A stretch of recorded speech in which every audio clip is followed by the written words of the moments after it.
fim do ano passado, recebi um exemplar da revista Suframa Hoje, cuja matéria de capa trazia o importante título Novos Rumos para a Amazônia. O assunto é de tal modo significativo para a Amazônia e para o Brasil, senhor presidente, que resolvi repercutir aqui no plenário alguns dos pontos mencionados naquela publicação, em especial o Plano Brasil de Infraestrutura Logística. Trata-se de uma louvável iniciativa do Conselho Federal de Administração, em parceria com os Conselhos Regionais de Administração, que tem promovendo, desde julho passado, workshops nas 5 regiões do Brasil para coletar propostas de projetos viáveis para os diversos modais de transportes. Esses workshops foram realizados pela ordem nas cidades de Palmas, no Tocantins, Manaus, no Amazonas, Salvador, na Bahia, Belo Horizonte, em Minas Gerais e Porto Alegre, no Rio Grande do Sul. Acredito que a proposta já tenha sido entregue à presidenta Dilma Rousseff, trazendo sugestões para diminuir o chamado custo Brasil, aumentar a competitividade brasileira e estimular a economia. Parece, senhor presidente, senhoras e senhores senadores, que finalmente o gigante deitado eternamente em berço esplêndido começa a acordar para esse grave problema que é a questão da infraestrutura logística. Esse é o item de maior peso na composição custo-Brasil, agregando um conjunto de fatores que envolvem dificuldades estruturais, burocráticas e econômicas que encarecem os investimentos no nosso país. No caso específico da Amazônia, o diagnóstico não poderia ser mais revelador e, ao mesmo tempo, preocupante. Nos custos das indústrias instaladas na Zona Franca de Manaus, os itens de maior peso são os relativos ao abastecimento de insumos e à distribuição de mercadorias. A distância do Distrito Federal em relação ao Aeroporto Internacional Eduardo Gomes, por exemplo, obriga as fábricas a atravessar a cidade e enfrentar o trânsito de Manaus. Além disso, outro fator que pesa é a precária infraestrutura aeroportuária, caracterizada pela pequena oferta de aviões cargueiros e por terminais saturados. A infraestrutura hidroviária também é insuficiente. Faltam entrepostos multimodais, o tempo de percurso das hidrovias é muito longo e os portos são ineficientes. A tudo isso, senhor presidente, soma-se o peso da burocracia, que atrapalha os processos de importação de insumos e matéria-prima, obrigando as empresas a terem um estoque muito maior do que o necessário, o que eleva seus custos logísticos. Todas essas questões são muito graves, muito preocupantes para um país como o Brasil, que hoje já é a 6ª maior economia do mundo e que tem o desejo e a necessidade de crescer mais ainda. Se olharmos do ponto de vista nacional, os custos logísticos estão estimados entre 16% e 20% do PIB, um número absurdamente alto e insustentável, se compararmos com os 9,8% dos Estados Unidos e os 11% da União Europeia. Além disso, um dado absolutamente chocante: estima-se que cerca de 40% da nossa produção agrícola seja onerada por seus custos de transportes. Imagine como poderia ser a competitividade do Brasil em produtos agrícolas se esses custos fossem minimizados. O Plano Brasil de Infraestrutura Logística apresenta diversas soluções para que isto aconteça. Para a Amazônia, por exemplo, uma solução eficaz para as limitações aeroportuárias seria a transformação do aeroporto de Ponta Pelada no aeroporto do Distrito Industrial, o que agilizaria a distribuição de produtos e a entrada de insumo nas fábricas. Outra ideia interessante é a ampliação do aeroporto de Santarém para o sistema de carga.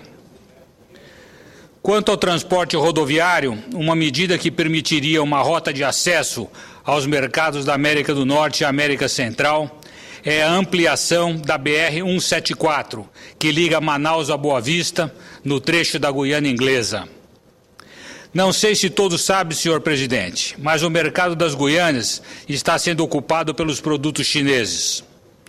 Se houvesse a recuperação dos 600 quilômetros que estão entre Boa Vista e Georgetown, poderíamos fazer chegar lá as mercadorias da Zona Franca de Manaus e ainda levá-las a outros países da América Central e América do Norte.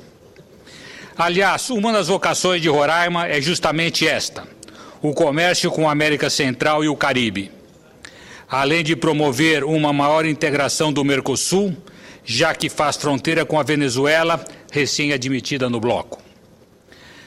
Ainda na mesma linha do transporte rodoviário, destaco como uma das propostas a BPLOG, a conclusão da BR-080, que promoveria a ligação direta por via terrestre entre Manaus e Brasília e, consequentemente, a São Paulo e ao resto do território nacional.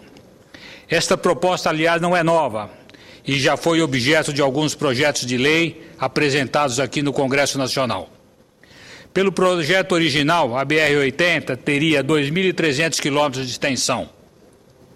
Deste total, no início dos anos 1980, foram construídos 1.256 quilômetros, que hoje estão pavimentados e trafegáveis, e que correspondem a 56% do trecho até Manaus. Contudo, apesar de sua construção ter sido interrompida, durante a execução das obras da rodovia, surgiram várias cidades nos estados de Goiás, Mato Grosso e Amazonas, que fizeram com que novas estradas fossem abertas nesse período. Portanto, hoje precisamos construir apenas 350 quilômetros de rodovia, ligando Altazes a Itaiatuba, no Pará. Com isso, Manaus terá acesso mais rápido a Brasília e aos grandes centros consumidores do país. A partir de então, será possível sair de Manaus e chegar a Brasília em 6,2 dias. Atualmente, usando-se o modo rodofluvial, esta viagem dura 11 dias, quase o dobro do tempo. Por isso, a BR-080 vai diminuir o custo do frete entre Manaus e Brasília pela metade. Tanto a BR-174 quanto a BR-080 são fundamentais para o progresso da Amazônia, senhor presidente. São soluções simples, relativamente baratas e de pequeno impacto ambiental. O Plano Brasil de Infraestrutura Logística ainda contempla outras soluções oportunas para equalizar o problema logístico da Amazônia.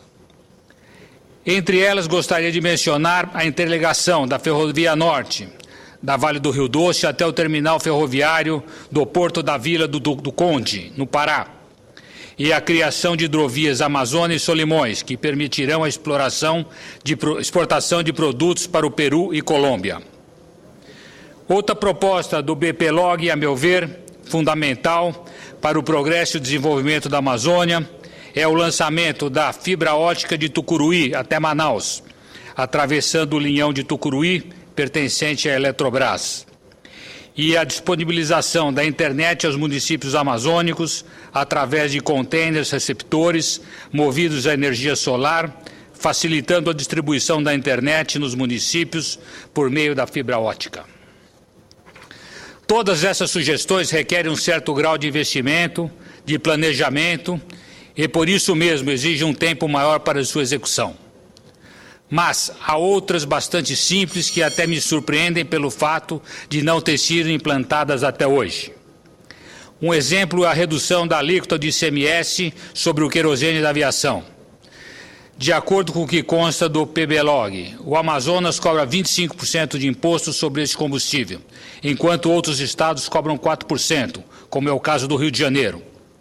Como o combustível responde por 1/3 do valor da passagem aérea, a redução do ICMS sobre o querosene de aviação resultaria numa sensível diminuição de preços. Outra medida bastante simples seria o funcionamento do Porto de Manaus, também em horário noturno, já que a interrupção do atendimento aumenta o custo do transporte em $10 mil dia, valor da diária de um navio parado no porto. Em resumo, senhor presidente, senhoras e senhores senadores, esses são pontos principais do Plano Brasil de Infraestrutura Logística, que merece ser analisado com muito carinho, com muito cuidado, tanto pela presidente Dilma quanto pelo Congresso Nacional, para que possamos, finalmente, combater este que é um dos principais gargalos da nossa economia, os custos logísticos. Se assim o fizermos, com toda certeza, a Amazônia e o Brasil estarão caminhando para novos rumos de progresso e desenvolvimento. Como senador por Roraima, vejo com muita alegria todos esses fatos que, sem dúvida, indicam novos rumos para a Amazônia. Era o que eu tinha a dizer. Muito obrigado.